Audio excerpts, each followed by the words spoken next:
I'm going to tell you a story about my family's experience on vacation. We went for 1 week to Star Island, which, if you don't know about, is a UCC camp that has been around for many years. 1913, I think, is when it started. And we went for Faith Formation Week, but it happened to be, there's lots of conferences that meet at the same time. We've sort of accidentally ended up there a couple of times, and now it's starting to become someplace that I guess we go. But part of the reason for that this time was what it taught me about intentional multi-generational community.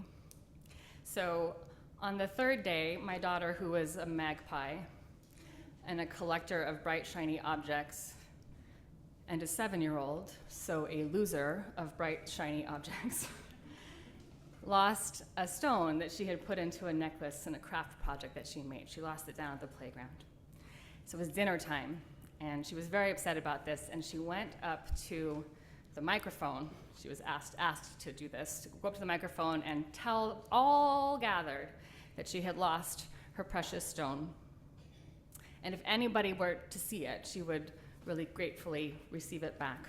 She would be grateful. And immediately, at dinner time, 10, 12 people got up, and they went down to the playground, and they started looking among the rocks in the playground for this stone that my daughter had lost. My daughter went running down to try to catch them, and she slipped and fell and skinned her knee.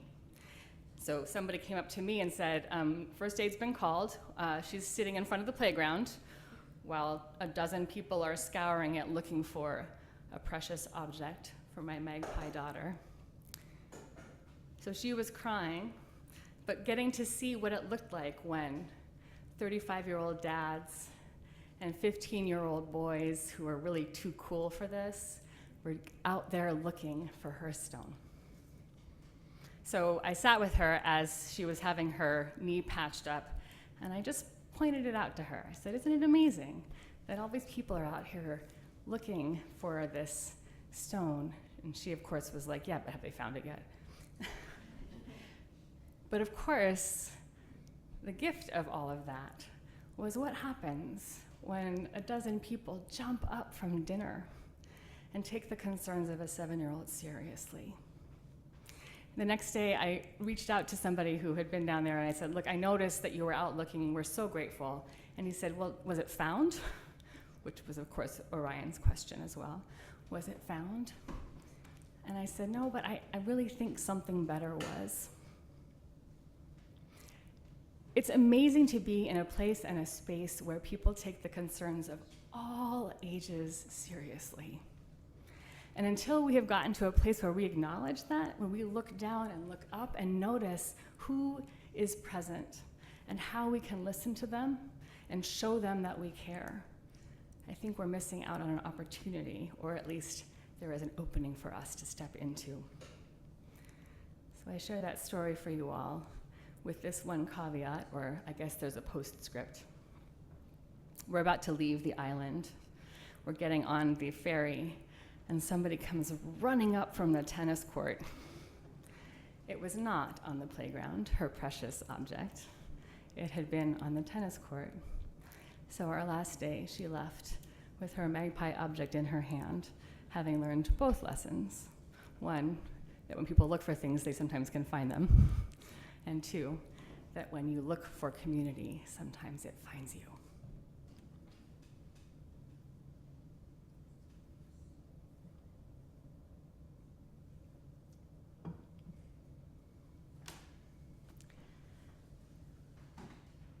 It's a little challenging to go from that story to where I'm beginning my sermon today, so I'll acknowledge that.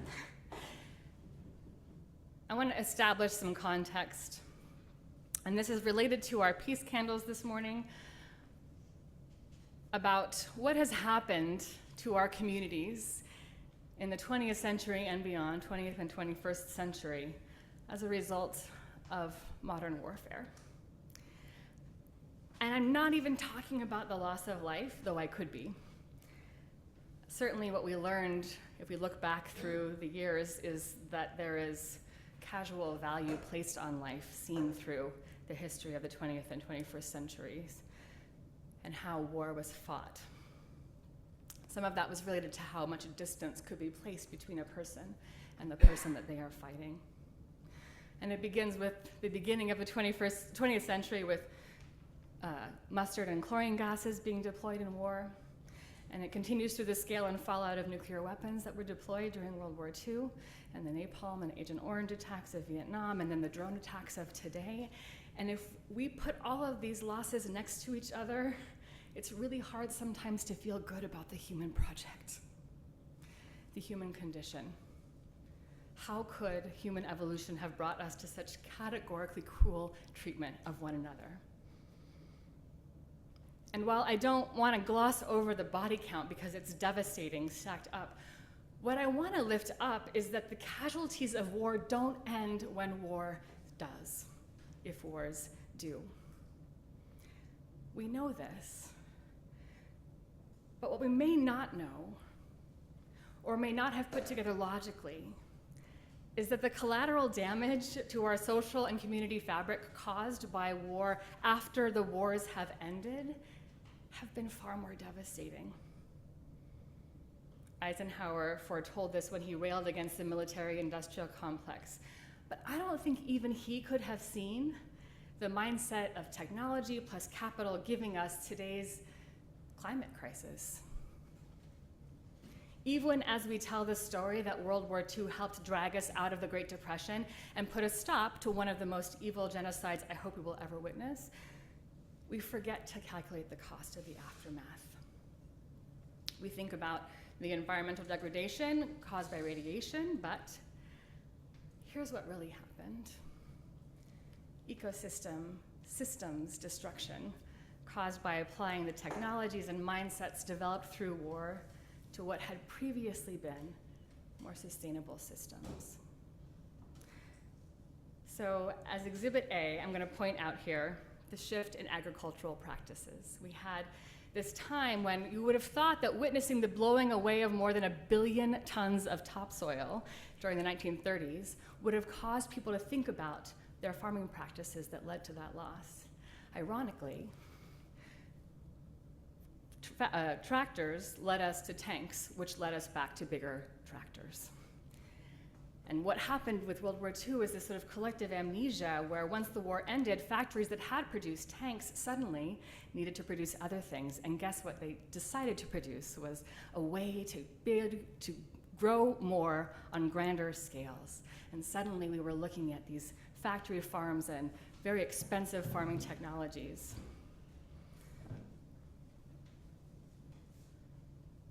Alongside of that, we also had the destruction, intentional genocide of indigenous communities, which was done primarily through removing buffalo from the grasslands. Not primarily, it was a way. We looked out and we said, European Americans looked out and said, we can solve the problem of being afraid in this place that we have invaded by removing buffalo from the grasslands. But what we know is that sustainable agriculture requires us to have something moving through the ground to break it up, to make the roots grow deeper. And when we removed large animals from the grasslands, we removed more topsoil from the grasslands. And when we removed topsoil from the grasslands, we created more and more need to do large-scale agricultural farming, or large-scale farming for agriculture. And suddenly we were in this never-ending cycle of having to do more to get less, having to do more to get less, having to do more to get less, and farmers were on the hook for this because we were forcing them to go deeper and deeper into debt.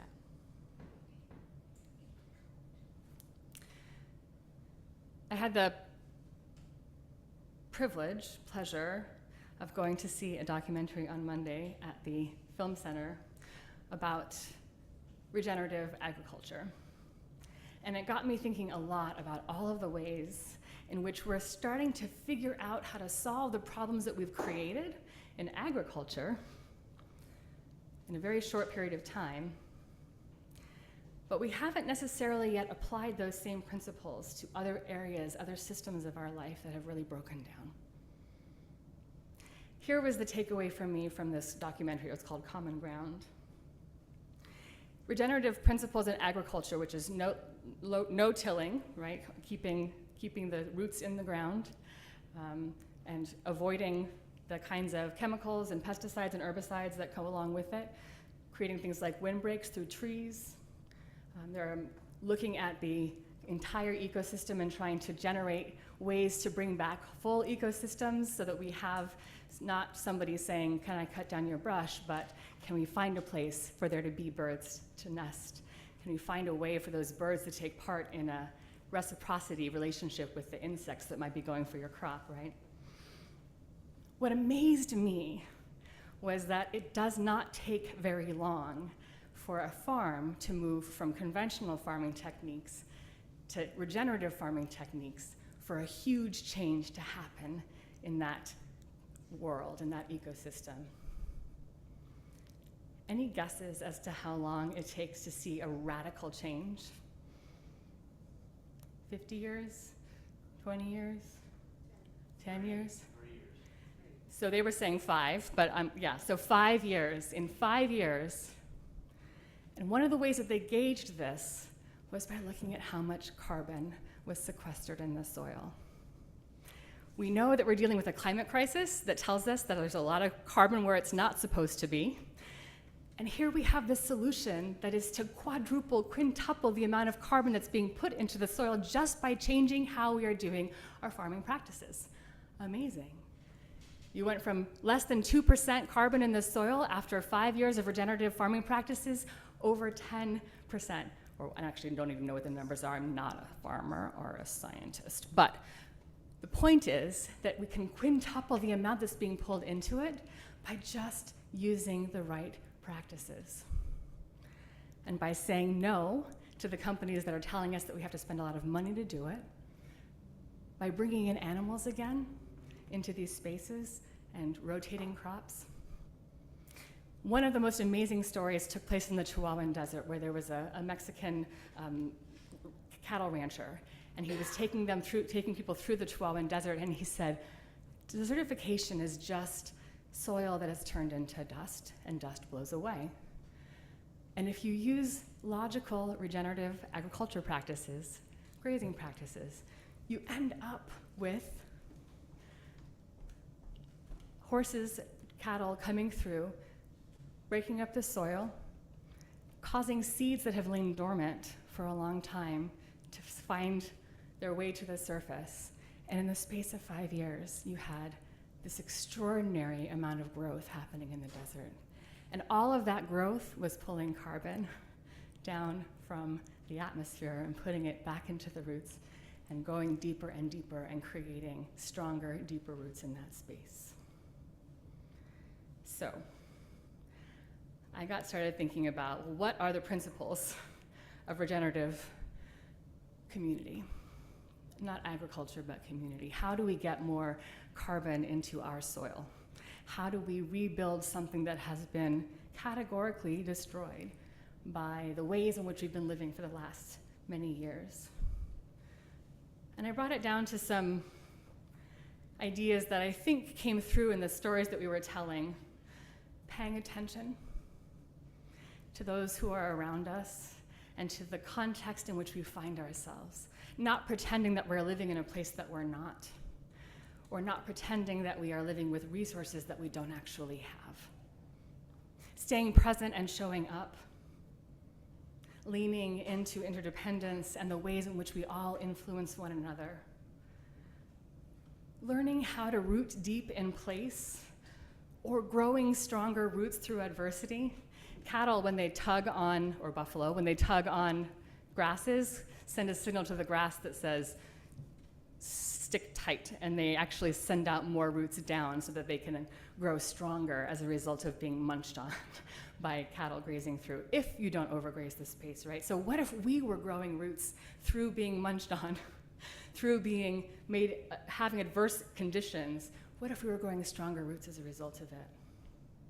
What if we were believing in the possibility of collective human flourishing? If we believed that everybody from here down to here matters, whether you're 99 or you're 2, we are seeing you and valuing you. What about noticing those who are not present? and noticing who does not seem to be valued in spaces, or people who are kept from full inclusion and agency and being honored with their own voices.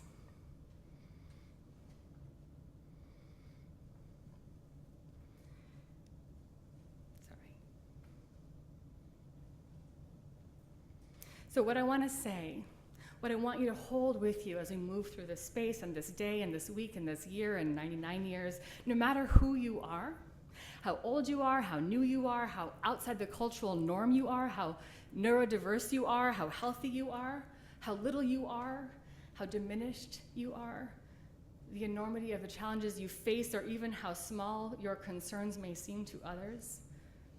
If you feel unseen, undervalued, left out on your own, we have not yet achieved our dream of sustainable, multi-generational, regenerative community. We need to act into being an ethos of regenerative community practices, the civic equivalent of regenerative agriculture practices. Left to itself, soil takes decades to build itself up, but it takes 5 years for regenerative agriculture to produce extraordinary results, pulling carbon out and putting it into the soil, building back up the networks of biomass and biodiversity, decreasing erosion and increasing yield, and repairing those invisible underground networks that we know cause us to recognize interdependence. Just 5 years of intentional, coherent, and focused energy can make deserts burst into bloom. So, what might we, through our efforts within this intentional community, be capable of producing if we choose to be bold? If we choose to engage in a grand experiment of regenerative community building? If we say no to our inheritance of broken and unsustainable systems and implement new and comprehensive practices of believing and beloving, of seeing and valuing all, of showing up for one another?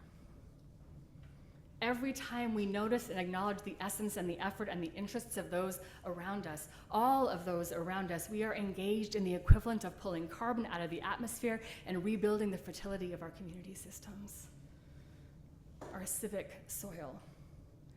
What might we grow with just 5 years of devoted, coherent, and focused effort on rebuilding the depleted soils of our civic life?